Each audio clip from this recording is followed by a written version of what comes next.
Le grand dialogue. Le grand dialogue de l'émission de débat du studio Tamani sur votre radio. Le grand dialogue.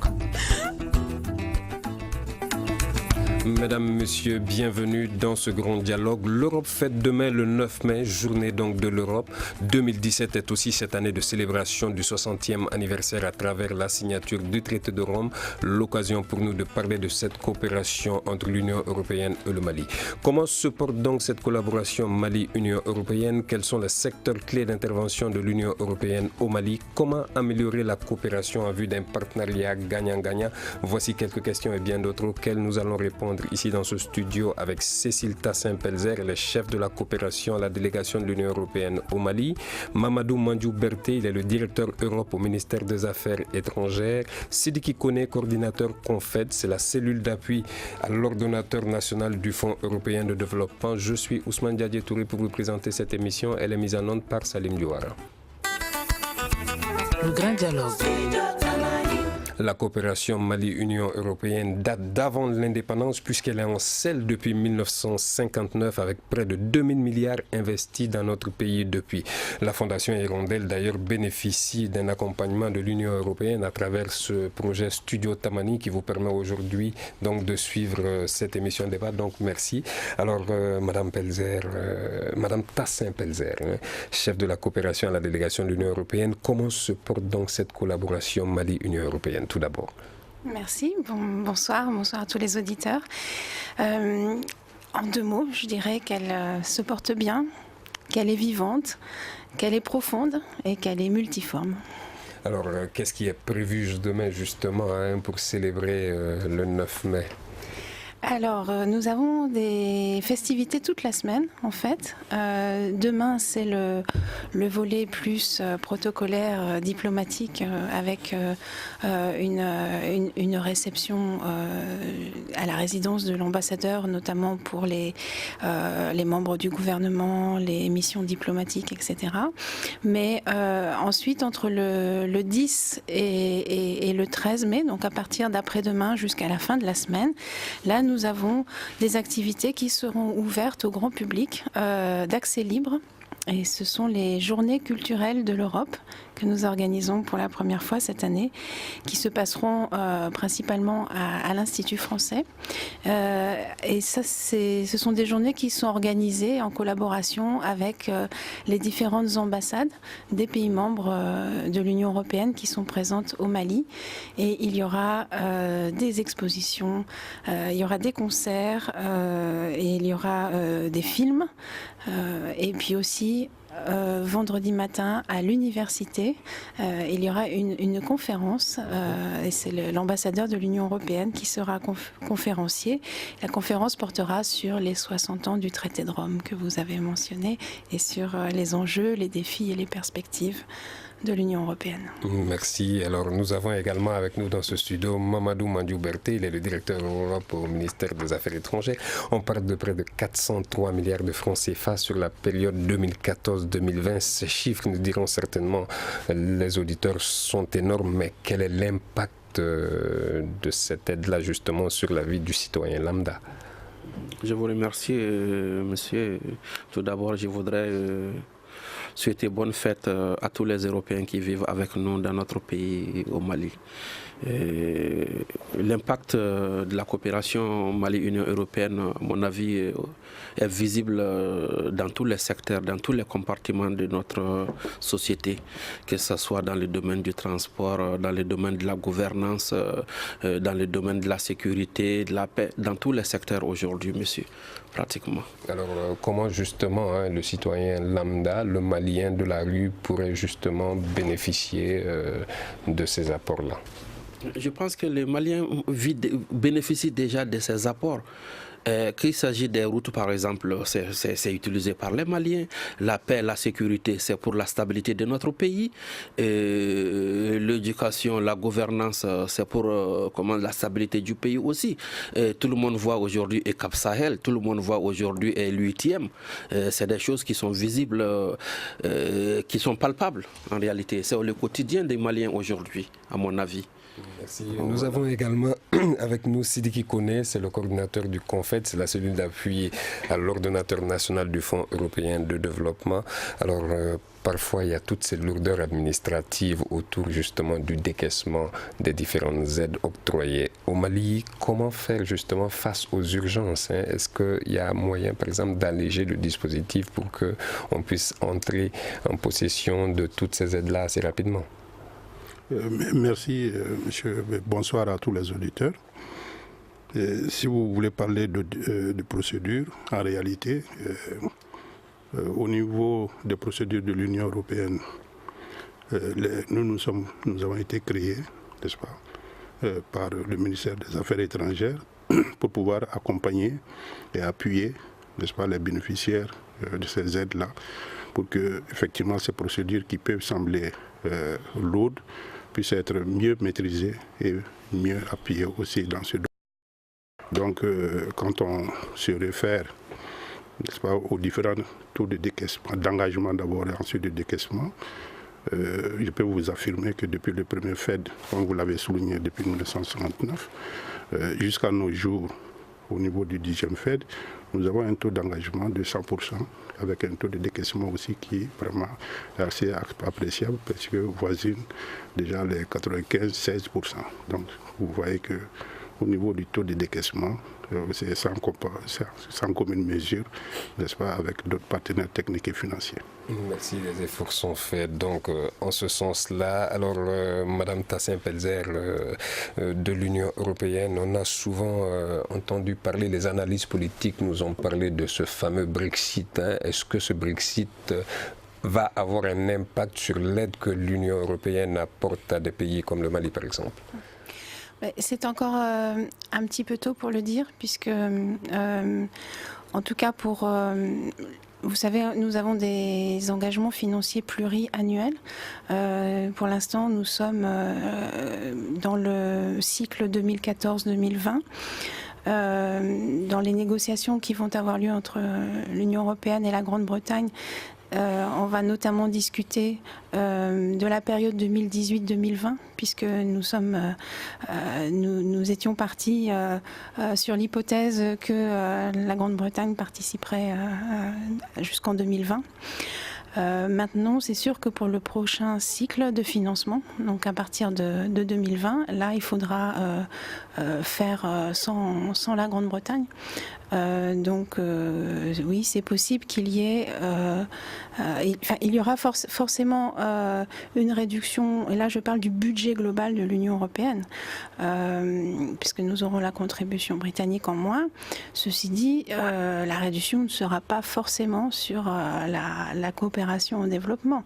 Elle sera peut-être sur d'autres, plutôt, je dirais même sur d'autres politiques. Et même si elle était en partie sur la coopération au développement, ce ne serait pas forcément pour le Mali. Je ne pense pas que les pays les plus fragiles seraient les plus impactés par une réduction.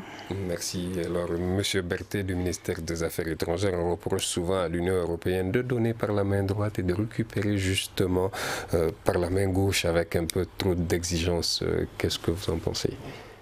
Non, je pense que ceux qui le disent ne comprennent pas. Il y a les règles du jeu. Ça, c'est un dialogue politique qui existe entre les deux pays, entre les deux entités. C'est un partenariat en réalité. Donc, comprendre dans le sens de donner de la main gauche pour reprendre de la main droite, à mon avis, c'est comprendre les choses à l'envers, quoi. Dans un partenariat que nous avons avec cette entité, vu aussi, comme je l'ai souligné, tout le travail fait par l'Union européenne dans notre pays. Je pense qu'il n'est pas, excusez-moi de l'expression, mais il n'est pas séant de dire que l'Union européenne donne de la main gauche pour reprendre de la main droite. Comme je l'ai dit, l'impact est là, il est visible sur tous les plans multisectoriels. C'est grâce à l'Europe que le Mali d'aujourd'hui est debout en grande partie. convenez avec moi, la crise que nous avons traversée. 1959, avec près de 2000 milliards à la clé, dépensés de 1959 à aujourd'hui. Oui, vous divisez 2000 milliards par le nombre d'années, vous verrez aussi l'enveloppe. Ne voyez pas surtout le montant brut, voyez surtout ce qui a été fait. Dans le domaine des routes, voyez le livret que nous avons confectionné. Vous verrez exactement la longueur des routes que l'Union européenne à elle seule a fait au Mali. Vous enlevez ça aujourd'hui, des routes bitumées du Mali, il va vous rester ce qu'on pourrait appeler pratiquement une peau de chagrin en réalité. Monsieur Koné, Sidiki Koné, coordinateur du CONFED, alors si j'affirme aujourd'hui que c'est un partenariat gagnant-gagnant, je ne me trompe pas. Non, c'est sûr que c'est un partenariat gagnant-gagnant, vous ne vous trompez pas, puisque d'un côté, effectivement, nous avons cet appui important pour permettre à ce que la population puisse être la plus grande bénéficiaire. Et de l'autre côté, nous avons aussi à donner à l'Union européenne tout ce qui est comme expression culturelle, n'est-ce pas, qui intéresse aussi la communauté européenne. Alors, il y a d'ailleurs ces activités culturelles qui vont se dérouler. Est-ce que c'est une collaboration des artistes union européenne et maliens? Alors c'est d'abord principalement des activités culturelles européennes, puisque l'idée c'est de faire découvrir la culture des pays européens au public malien. Ceci dit, il y a au sein de ces activités, il y a quand même plusieurs coopérations. Par exemple, dans les concerts, vous verrez qu'il y a eu des coopération entre musiciens européens et musiciens maliens. Et en dehors de l'activité même que le public va voir, par exemple en dehors du concert lui-même, plusieurs jours avant, plusieurs jours après, il y a des rencontres. Donc c'est quand même une semaine aussi d'échange, oui, entre des artistes européens et des artistes maliens. Merci. Nous allons donc observer juste quelques secondes de pause. Nous reviendrons continuer cette émission. Vous écoutez Studio Tamani, votre avis nous intéresse. Écrivez vos commentaires et suggestions sur la page Facebook et dialoguez avec nous. Studio Tamani, c'est aussi les réseaux sociaux. Merci de rester connecté au Studio Tamani. Vous suivez le grand dialogue Coopération Mali-Union européenne. Où en sommes-nous? C'est à marque justement de la journée de l'Europe qui est célébrée au Mali, enfin dans le reste de l'Europe d'ailleurs demain. Alors parlons un peu des secteurs clés de la coopération aujourd'hui. Quels sont les grands secteurs de la coopération Mali-Union européenne? Alors aujourd'hui, nous avons d'abord le secteur de la gouvernance. Et il s'agit vraiment de ce qu'on a appelé à la sortie de crise la reconstruction de l'État. Nous avons également le secteur du développement rural et de la sécurité alimentaire. Ça, c'est un secteur vraiment traditionnel depuis des décennies dans la coopération entre l'Union européenne et le Mali. Et puis nous avons le secteur de l'éducation que nous n'avions pas soutenu depuis plusieurs années. Donc ça, c'est un retour, le secteur de l'éducation. Et enfin, nous avons un autre secteur traditionnel qui est les transports routiers. Donc avec Monsieur Berthet a mentionné le fait qu'on a financé dans l'histoire beaucoup de routes, et nous continuons à financer la construction de routes, mais aussi l'entretien routier. D'accord. Nous avons recueilli justement les propos de Ibrahim Kébé. Ibrahim Kébé, il est le commissaire principal de l'organisation Face au Canou. Il n'est pas très pro-Europe. Donc on l'écoute et on réagit à ses propos. Force est de constater que cette relation Union européenne-Mali n'a jamais apporté comme solution réelle et appropriée aux préoccupations et aspirations profondes du peuple du Mali. Comme vous le savez déjà, la France en tant que tel, le pays colonisateur impénitent, a toujours utilisé l'ONU comme couverture, et elle utilise l'Union européenne également comme couverture. Et récemment, même l'Arabie saoudite est vraiment utilisée comme couverture avec la question de construction d'un aéroport à Kidal. On sait quand même que l'Union européenne intervient dans plusieurs domaines. Ils accompagnent le Mali, surtout dans le domaine de la sécurité, avec la formation de nos agents des forces de sécurité. Bon, nous, nous croyons beaucoup à la question des relations vraiment qui respectent la dignité humaine, c'est-à-dire l'indépendance et la souveraineté des pays. Et vous avez parlé effectivement de l'appui de l'Union européenne, surtout dans le cadre de l'EUTM et du cadre aussi Sahel-Mali. Mais force est de constater en réalité que notre souveraineté, notre indépendance n'est pas du tout respecté dans ça. Comme je l'ai dit au départ, ça n'a jamais apporté comme solution réelle, parce qu'ils ont dit que même l'Union européenne soutient l'intégrité territoriale du Mali, mais depuis qu'ils sont là, et le bilan est connu sur le terrain. Jusqu'à présent, l'intégrité territoriale du Mali n'est pas encore établie. Mais qu'est-ce que vous reprochez concrètement à l'Union européenne? L'Union européenne n'est rien d'autre qu'une branche de cette politique nocive franco-africaine qu'on appelle France-Afrique. Et il est vraiment clair que la sortie de cette relation nocive équivaut à la dignité de notre peuple. Donc nous nous réclamons de ceux-là qui se dressent de toute leur taille pour notre dignité et pour la dignité africaine. Alors Mamadou Mandjou Berté, vous êtes du ministère des Affaires étrangères. Quelle est donc votre réaction à ces propos de Ibrahim Kébé, commissaire principal de l'organisation Face au Canou? Est-ce que vous avez l'impression qu'il y a 2 poids 2 mesures dans la balance? Mais je crois que M. Kébé fait une confusion. Quelquefois, il parle de l'Union, de l'ONU. Quelquefois, il parle de l'Union européenne. En réalité, de vous à moi, je ne sais pas au juste qu'est-ce qu'il dénonce. Quand il parle, par exemple, de la mise en marche de la souveraineté du Mali avec la présence de l'UITM. Mais l'UITM, c'est le Mali qui a fait appel à l'Union européenne pour la mise en place de l'UITM, qui a été faite par la résolution 2085 du Conseil de sécurité. Véritablement. Mais en ce moment, je ne vois pas. Et cette résolution a été votée par la communauté internationale. Et le Mali y était. Je ne vois pas en quoi ça peut porter atteinte à notre souveraineté, véritablement. Sauf si peut-être nous n'avons pas le même sens pour le mot souveraineté. J'aurais bien aimé que M. Kaba soit là afin que nous... Non, c'est vrai.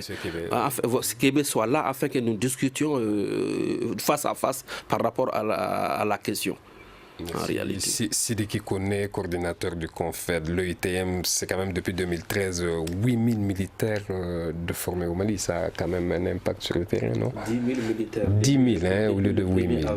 Depuis le 30 avril. Autant pour moi, donc 10 000 militaires de formés. Oui, comme vous le savez, on ne peut pas imaginer ce que serait le Mali, n'est-ce pas, sans cette intervention et sans cette formation. Donc il faut voir l'autre côté aussi pour se faire un film de ce que pourrait être le Mali s'il n'y avait pas cette formation.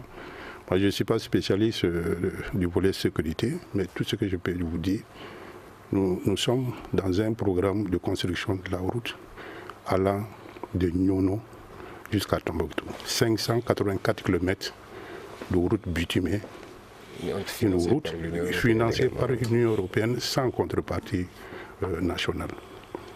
Donc, et pour la sécurisation de ce tronçon, nous avons, n'est-ce pas, des forces de sécurité qui ont été formées et qui assurent efficacement la protection maintenant, n'est-ce pas, des travaux chantiers. En 2012, quand nous n'avions pas ce dispositif assez bien étoffé, on voit ce qu'il en est advenu. Tous les équipements des entreprises ont été saccagés, toute la base vie de ces entreprises ont été saccagées. Et si vous voyez qu'à partir de 2013, nous sommes en train de progresser, déjà je vous dis qu'entre les auditeurs de la zone de Niafunké qui m'écoutent et de Tombouctou qui m'écoutent peuvent savoir que c'est la réalité. Tombouctou, Niafunké, en passant par Goundam Diré, tout ça c'est bitumé. Et nous sommes en train d'aller de Niafunké à Léré. Et dès aujourd'hui, nous avons fait le point. Il y a déjà 41 km de bitume entre Niafunké et Léré. Et tout ça, c'est parce qu'il y a l'appui de l'Union européenne, mais cet appui aussi est au niveau des forces de sécurité, n'est-ce pas, qui assurent efficacement la protection. Merci Cécile Tassin-Pelzer. Alors, allez-y. Je vais juste compléter ce que M. Kone a dit. Lui, il a parlé du volet, comment dirais-je, transport. Moi, j'ajouterais qu'au niveau de la sécurité, depuis fin avril, l'UTM a formé à peu près le tiers de l'effectif total de l'armée malienne.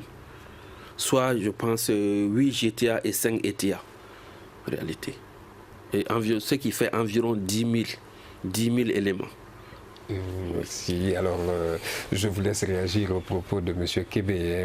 Alors, il y a un autre programme de l'Union européenne qui reste un peu moins connu que le UTM. Il s'agit bien entendu de le Cap Sahel qui forme justement la police, la gendarmerie, également la garde nationale. Effectivement, oui, qui est le pendant civil de EUTM.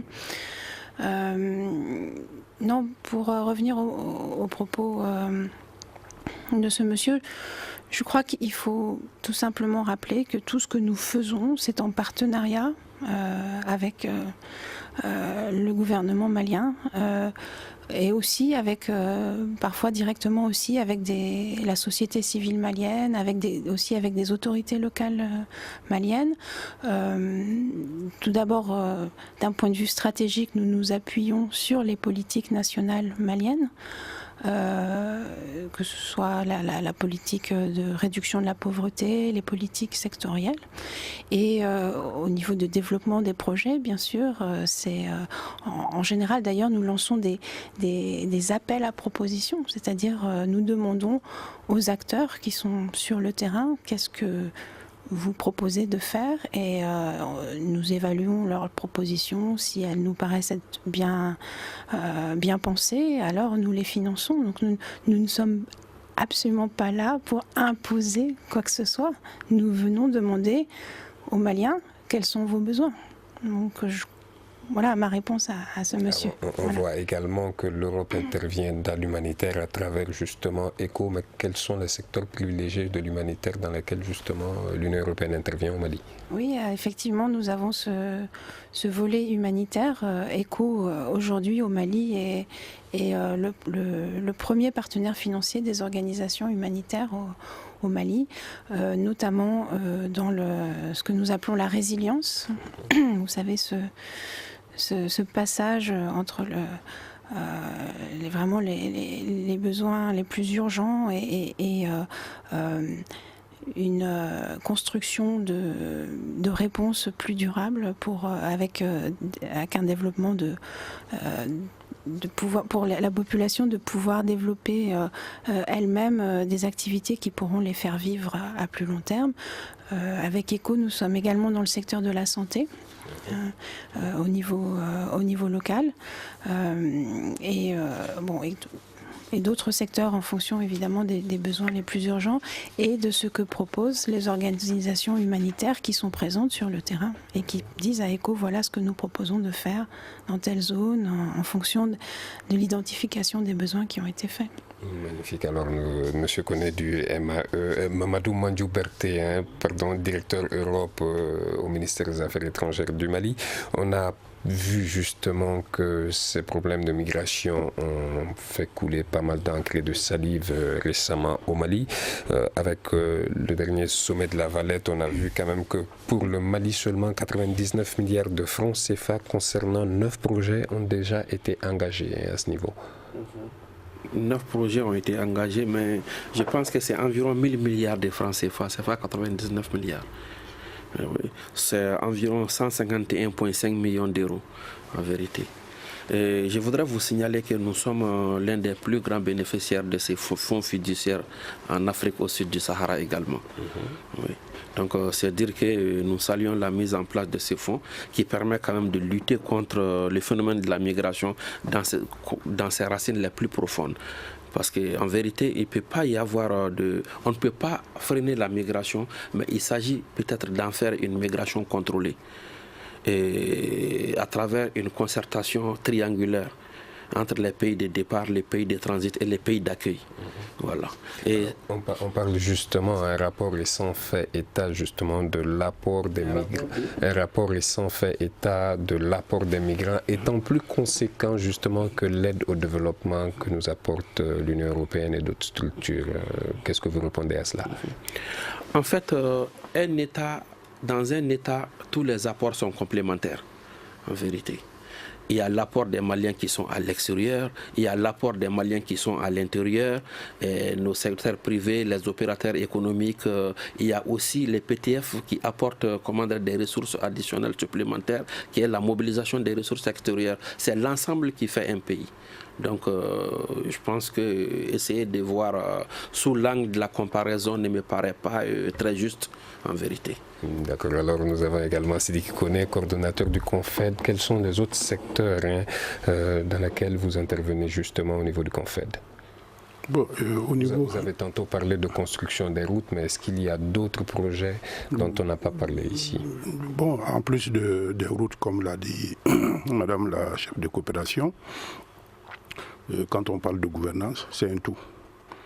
Il y a non seulement tout ce qui a trait à la gestion des finances publiques, il y a tout ce qui a trait à la justice, il y a tout ce qui a trait à la décentralisation. Ce sont des secteurs, n'est-ce pas, qui font appel à la gouvernance. Et par rapport à un secteur, enfin à un volet très récent, vous avez tout ce qui est l'appui à la mise en œuvre de l'accord de paix et de l'accord de paix.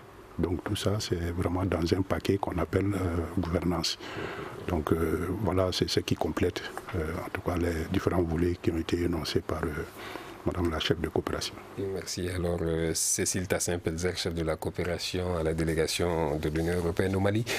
La migration, qui est un des dossiers brûlants aujourd'hui de l'Europe, quand on dit que l'aide justement apportée par les migrants est plus conséquente que l'aide apportée par une structure comme l'Union européenne, par exemple.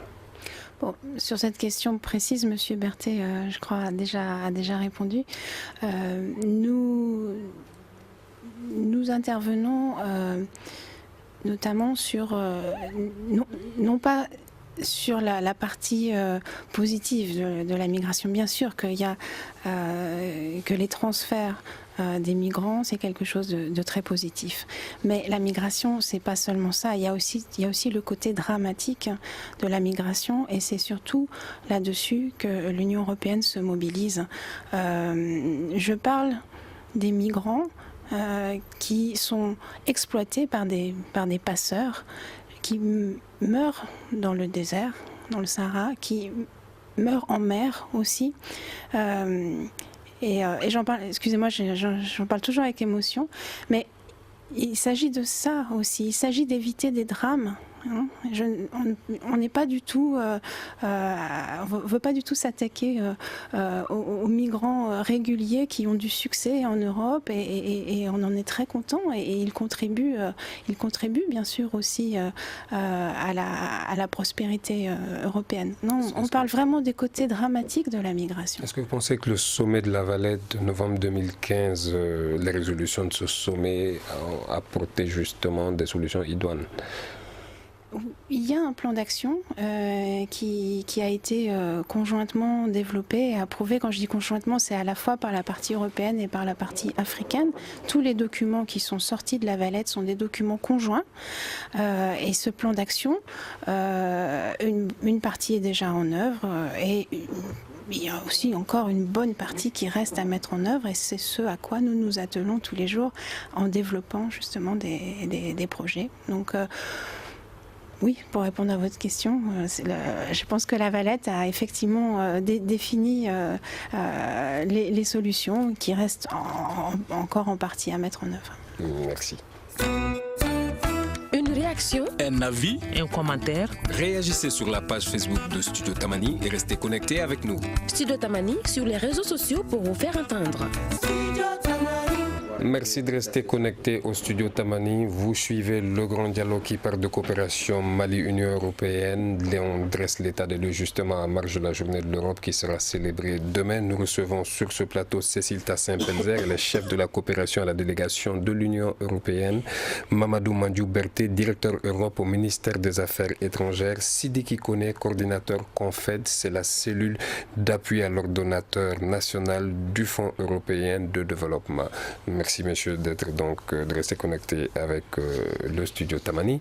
Alors, madame, maintenant il y a l'autre défi sécuritaire, justement, quand on regarde, il y a bien entendu ces formations avec EITM, ECAP Sahel, mais les forces armées maliennes continuent justement à subir des attaques. Le défi de l'équipement des forces armées et de l'armement, est-ce que l'Europe va s'impliquer justement dans ce volet-là? C'est une discussion qui a lieu depuis quelques mois au niveau européen, effectivement. Nos instruments financiers qui ont une base légale ne permettaient pas, disons, de financer des équipements liés à la sécurité. Et c'est quelque chose qui est en train d'être légèrement modifié. Évidemment, nous ne pourrons jamais financer sur des fonds de développement de l'équipement létal, c'est-à-dire des armes par exemple, mais nous sommes en train d'élargir la possibilité de fournir des équipements de défense, des équipements donc sécuritaires, et c'est quelque chose qui est en train de se faire, qui va avoir lieu bientôt. Oui. Merci. Alors, Monsieur Mamadou Mandjou Berté, directeur Europe au ministère des Affaires étrangères, on parle souvent de succès des différentes coopérations entre le Mali et l'Union européenne. Alors, en un mot, est-ce qu'il y a des choses qui ne marchent pas justement dans cette coopération? Des choses qui ne marchent pas dans cette coopération. Bon, vous savez, cette coopération, vieille de plusieurs décennies, est comme toute œuvre humaine, avec quelquefois des hauts et des bas. Mais l'essentiel, c'est qu'il y a une synergie d'action entre les deux parties vers des objectifs communs. Et d'ailleurs, l'occasion est opportune pour les deux parties par rapport à la fin de l'accord de Cotonou en 2020, de passer en rétrospective cette coopération, voir qu'est-ce qui a marché, qu'est-ce qui n'a pas marché et qu'est-ce qu'on peut faire mieux ensemble encore pour les années à venir. Nous sommes d'ailleurs en cette phase d'études et de travail commun avec les Européens. Je viens de Bruxelles le week-end passé. L'enjeu est de taille et au niveau des ACP, nous en avons longuement discuté. Il y a des pistes de réflexion à plusieurs niveaux. Alors, nous avons vu également un tout nouveau président de la République en France, Emmanuel Macron, qui d'ailleurs dans son discours a parlé du Mali. Est-ce que vous pensez qu'à travers l'Union européenne, il y aura un renforcement des dispositifs sécuritaires, par exemple au Mali? Nous l'espérons. Nous l'espérons, parce qu'il va de la sécurité et de l'Afrique et de la zone sud, l'Afrique au sud du Sahara, mais aussi de l'Europe. Vous savez, nous vivons dans un monde ouvert, comme les spécialistes l'appellent souvent, un monde mondialisé, où ce qui se passe à Bamako a des répercussions sur peut-être le pôle Nord. Donc nous sommes obligés d'être ensemble, de travailler ensemble pour lutter contre des phénomènes qui ne sont plus des phénomènes qui intéressent des États individuellement. C'est des phénomènes transnationaux. Le combat ne peut être fait que de façon transnationale. Et je pense que les organisations sous-régionales, les organisations à vocation mondiale et même les États ont compris qu'il faut travailler en synergie. Voilà. Merci. Sidiki Koné du CONFED. Alors, qu'est-ce qui ne marche pas justement dans cette collaboration? On a beaucoup parlé de ce qui marche. Qu'est-ce qui ne marche pas dans cette collaboration Mali-Union européenne selon vous? Je pense que l'ambassadeur Mamadou Mandjou Berté vient de vous l'expliquer. Vous savez que la coopération repose essentiellement pour le volet que nous gérons, c'est le Fonds européen de développement. L'autre volet qui est UETM et Cap Sahel ECO. C'est d'autres ressources qui ne sont pas gérées au niveau de la CONFED directement. Donc pour ce qui concerne le Fonds européen de développement, la base légale, c'est l'accord de Cotonou. Et comme vient de le dire le directeur Europe, des discussions sont en cours, n'est-ce pas, par les hautes spécialités. Il y a des personnalités éminentes, n'est-ce pas, qui ont été commanditées pour voir tous les côtés de la coopération, pour voir qu'est-ce qu'on peut améliorer encore en 2020. Donc cela va un peu de tout ce qui a trait à la programmation, au financement. Voilà. Donc c'est un dialogue qui est engagé depuis quelques mois et qui va aboutir, n'est-ce pas, à un mémorandum commun, n'est-ce pas, de coopération entre l'Union européenne et les ACP Cet exercice est en cours. D'accord, merci. Cécile Tassin-Pelzer, alors on a beaucoup parlé de tout ce qui marchait dans la coopération Mali-Union européenne. Quels sont justement les secteurs où ça ne marche pas très bien, par exemple? Est-ce qu'il y en a? Vous allez vous poser 3 fois la même question. Ouais. Parce qu'on a 3 interlocuteurs différents, donc qui viennent du côté de l'Union européenne, justement. Qu'est-ce qui ne marche pas? Alors, non, on ne peut pas dire qu'il y a un secteur qui ne marche pas. Je crois que Monsieur Koné a mentionné, dans chaque secteur, nous avons vraiment des très forts taux d'engagement. Et effectivement, nous allons faire cette année une revue à mi-parcours de notre programme pluriannuel. Et il est clair que nous sommes déjà très bien avancés au niveau des engagements. Bien sûr, après, à l'intérieur de chaque projet, et nous faisons des évaluations régulières, et les évaluations nous permettent parfois de tirer des leçons et nous permettent d'ailleurs de mieux préparer les projets suivants. Mais ce ne sont pas des problèmes structurels. Je veux dire, c'est vraiment des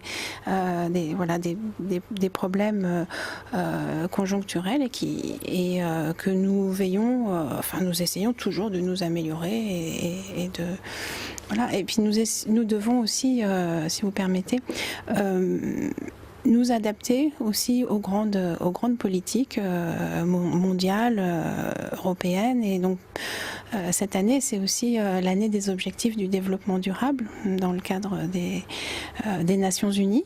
Et donc, dans notre coopération entre le Mali et l'Union européenne, nous avons prévu aussi de mettre à jour nos priorités, d'en tenir compte. C'est-à-dire, les secteurs resteront les mêmes, mais au sein des secteurs, on va prendre davantage en compte les grandes priorités des objectifs du développement durable. Par exemple, l'égalité des sexes, la jeunesse, toute la dimension environnementale, sociétale, mais sous l'angle du développement durable. Donc c'est pas que ça ne marche pas, mais c'est qu'il faut qu'on s'adapte, qu'on se mette à jour et qu'on essaye, parce que les objectifs de développement durable, c'est aussi un objectif du Mali, donc qu'on aide mieux le Mali à remplir ses objectifs. Est-ce que c'est la prochaine étape, ou sinon quelle devrait être la prochaine étape de la coopération Mali-Union européenne? Quelles sont les perspectives?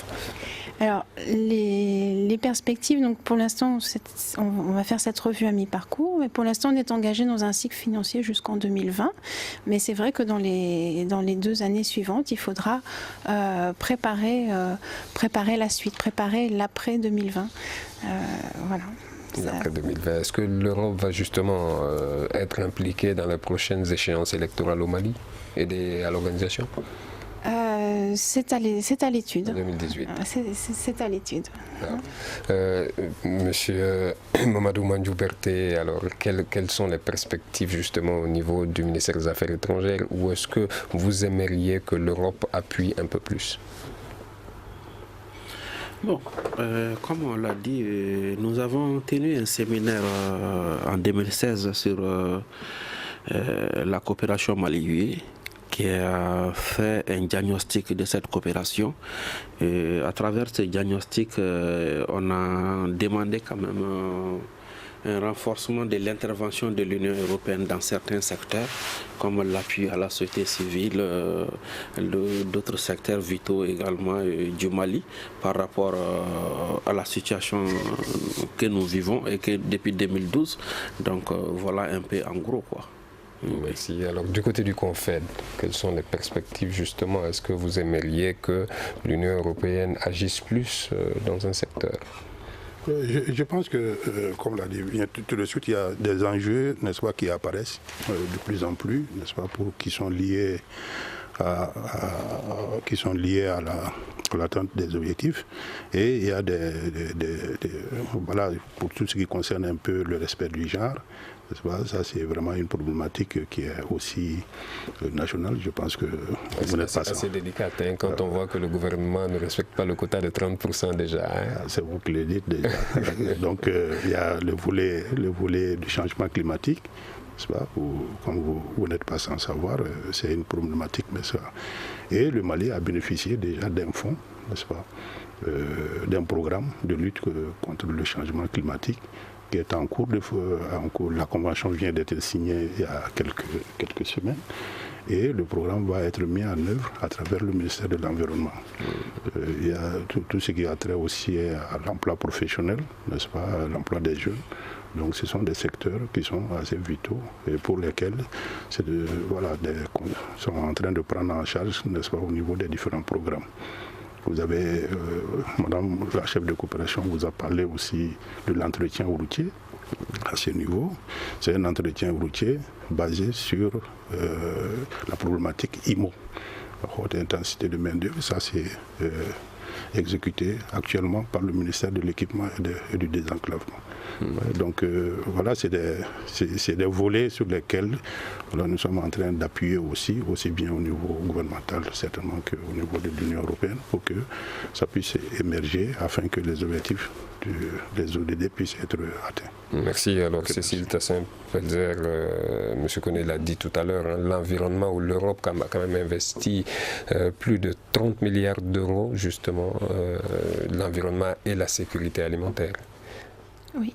Nous sommes, traditionnellement, nous avons, depuis des décennies, comme je disais, nous avons été impliqués dans le développement rural, la sécurité alimentaire, aussi la nutrition.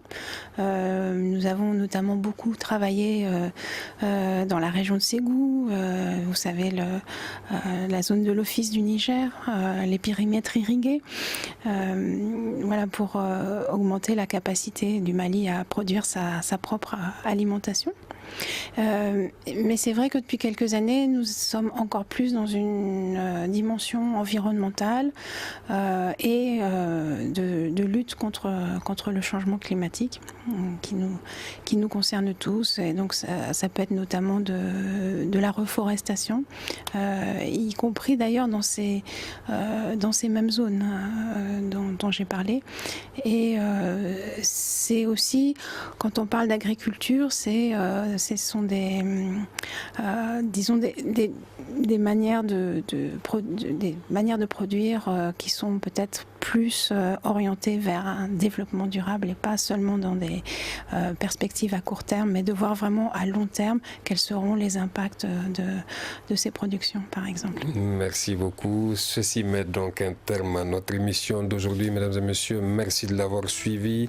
Merci à Cécile Tassin-Pelzer, chef de la coopération à la délégation de l'Union européenne au Mali, Mamadou Mandjouk Berté, directeur Europe au ministère des Affaires étrangères. Merci. Merci également à Sidiki Koné, coordinateur du CONFED. Je rappelle que c'est la cellule d'appui à l'ordonnateur national du Fonds européen de développement. Cette émission a été réalisée par Ibrahim Arandialo. Salim Djouara était à la mise en onde. La régie vidéo a été assurée par Gagny Kanté. Je rappelle que vous pouvez éventuellement réagir sur nos émissions à travers notre répondeur. C'est au 75 84 11 11 et au 75 84 12 12. Merci. Le Grand Dialogue. Le Grand Dialogue de l'émission de débat du Studio Tamani sur votre radio.